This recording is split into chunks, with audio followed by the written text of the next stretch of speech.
آپ نے بولا کہ ڈاکٹر اسرار جو تھے اسکالر بگ بینگ تھیوری یہ سب کو نہیں مانتے تھے، ڈارون ہیومن ایوولوشن کو نہیں مانتے تھے، بٹ خالی اسٹونیج کو مانتے تھے. تو اس پہ آپ بولے کہ انہوں نے غلط بولا، تو اس میں غلط کیا ہے؟ اسٹونیج کو تو پہلے کے ٹائم پہ پتھروں سے یہ سب سے ٹولس بنائے جاتے تھے، تو جب ٹیکنالوجی اتنی نہیں تھی، اب ٹیکنالوجیز آتی ہے، تو غلط کیا ہے؟ ایسا ہے، آپ جو اکیلے میں ملیے، میں آپ کو بتاتا ہوں تفصیل سے ان کے بارے میں، ٹھیک ہے؟ ابھی ٹائم نہیں ہے، ان پر ایک نہیں میں کئی مضمون لکھا ہوں ان کے حوالوں کے ساتھ، ایسے معمولی نہیں ہے.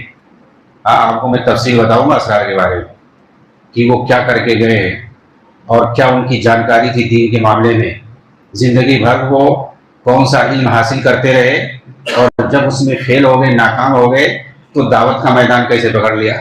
جس کو کبھی پڑھا ہی نہیں تھا، اچانک کیسے وہ دعوت کے میدان میں آ گئے دینی معاملے میں. انہوں نے پوری بچپن سے لے کے جوانی تک 30-35 سال تک وہ جو ہے انگلش تعلیم انہوں نے حاصل کی، ڈاکٹری میں وہ رہے، کلینک بھی چلائی، اور جب وہاں سے ناکام ہو گئے تو کیسے چلے آئے گا، ڈائریکٹ جو ہے قرآن حدیث کی باتیں کرنے لگے.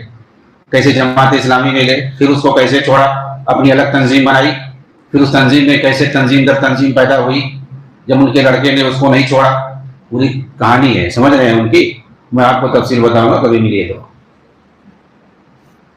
وہ سب ہے، وہ پورا سمجھاتے ہیں بھائی بگ بینگ تھیوری کیا ہوتا ہے.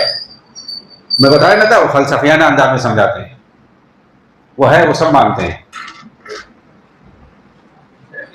ان کے بیٹے نے باقاعدہ اعتراف کیا ہے مرنے کے بعد کہ ہمارے والد اللہ ان کو معاف کرے، ان دونوں نظریے پر ان کی موت ہوئی ہے، نظریے ارتقاء پر اور وحدت الوجود پر. ان کے بیٹے کی جو ہے ویڈیو موجود ہے، مرنے کے بعد اس نے کہا ہے کہ اللہ میرے والد کو معاف فرمائے، یہ ان کا دونوں عقیدہ تھا، دونوں نظریہ تھا، ہاں اس پر ان کی موت ہوئی ہے، اللہ ان کو معاف فرمائے.